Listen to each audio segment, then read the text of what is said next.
important conversation about legislation and the crackdowns, and that brings us to our next talking point, which was the Binance ban in the UK. So, for anyone that doesn't know, Binance is a crypto exchange. I think probably the largest next to Coinbase now. I think there's an obscure Japanese or South Korean exchange which actually has more volume, but they have purely BTC and Ethereum, and I think they work only with commercial investors, if I'm not mistaken. Yeah. So Binance is one of the largest exchange, among the largest exchanges, maybe like top three, top five. It's And top two after that one, so it's the second one, yeah, definitely. so they have been having a lot of issues recently in the US and also various other countries. Most recently, the UK, where they banned Binance from operating in the UK. Um, it's important to note that they have been previously banned, excuse me, by the UK authorities for derivatives trading. So everybody else trading derivatives, it just didn't make any sense to do this on Binance.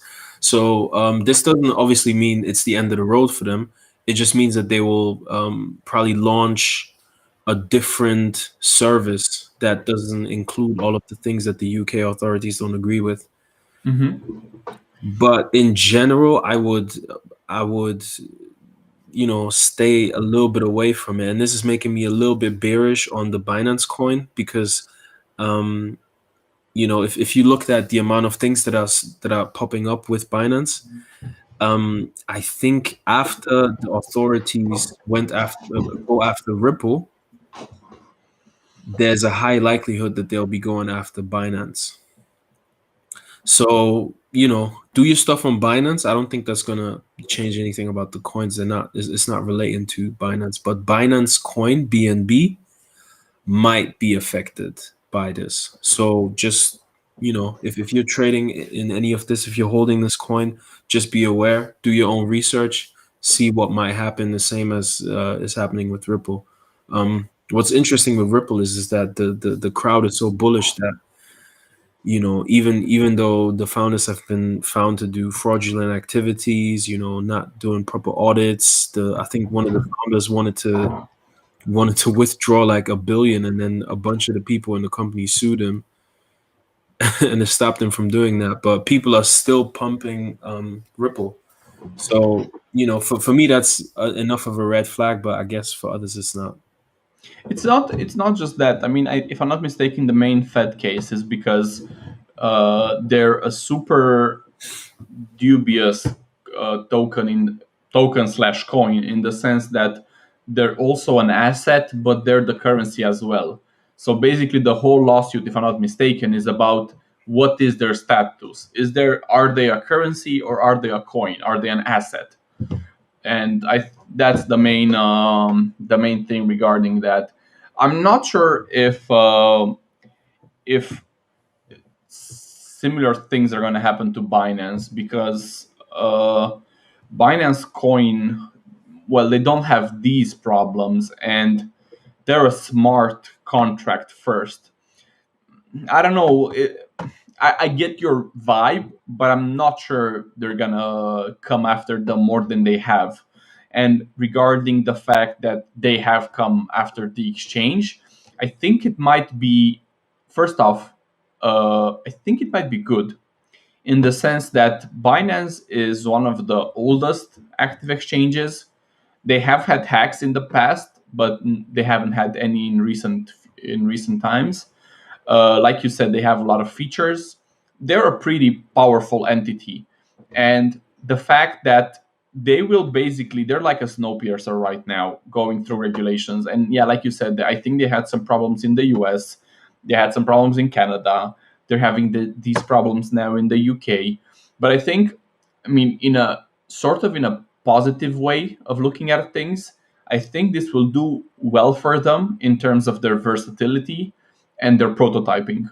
Because if they're gonna see, okay, and if I'm not mistaken, I think they have Binance Global, and for example, they have Binance Singapore, and I think that's also like a different entity. So I think, Exactly. But this is in response to the lawsuits, though. So they don't, because ideally what they would want is to launch Binance Global and keep yeah. it that way. But instead, what's happening is they launch certain versions. Say in the UK, what they recently launched, and it gets banned by the authorities. Then they launch Binance UK, Yeah, and but that that's is much different than Binance in the US. And the other issue also is that in the US you have multiple different versions of Binance actually, and some work and some don't. And even some of my friends, they were asking in the chats like, "Hey, send me a referral link from Binance." And one guy was in one state, and another guy was in another state, and he couldn't use his okay. referral code. So this is what I mean. Like the regulation is not like that trend is not going to undo itself. It's only going to continue.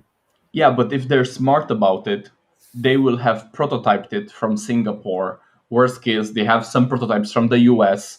And Yeah. as they go forward, they'll probably have more adaptability than other exchanges or companies which are in the similar space just because they have done it before. So I think it's actually okay. There might be some headwinds in the short term, but in the long term, it's actually good for them, I think. And like you said, with the specific legislation in the UK, with the tax-free IRS or whatever it's called, ISA, right? Hmm. Basically, who knows? Maybe they can integrate with that, and they could integrate in that and actually offer more tailored services to British citizens, which is obviously a huge plus for people who live there. So I think, and maybe they can become what uh, Coinbase has become for the American companies. They can become that for other bigger companies, other bigger countries, because Coinbase right now has 50-50 retail investors and institutional investors. If Binance does anything like that in like the more developed countries, that would be a huge win for them. And I haven't heard Coinbase talking about expanding internationally or in other countries. So I think again, it's headwinds. Definitely, it would have been easier if there were no problems, but they are. But if they take these legal barriers down, they have the full road ahead Yeah. because at least there isn't any other exchange seeming to push the way that Binance are. So I think it might be good. I agree, but partly. I guess regulation is gonna weave out the shitty players. Of course.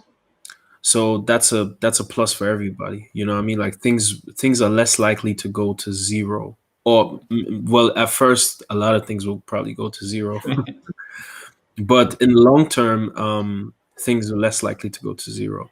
Exactly. But the other The, problem with regulation is that often it can be a hindrance, and maybe the type of returns that we've seen so far were only possible because there wasn't any regulation.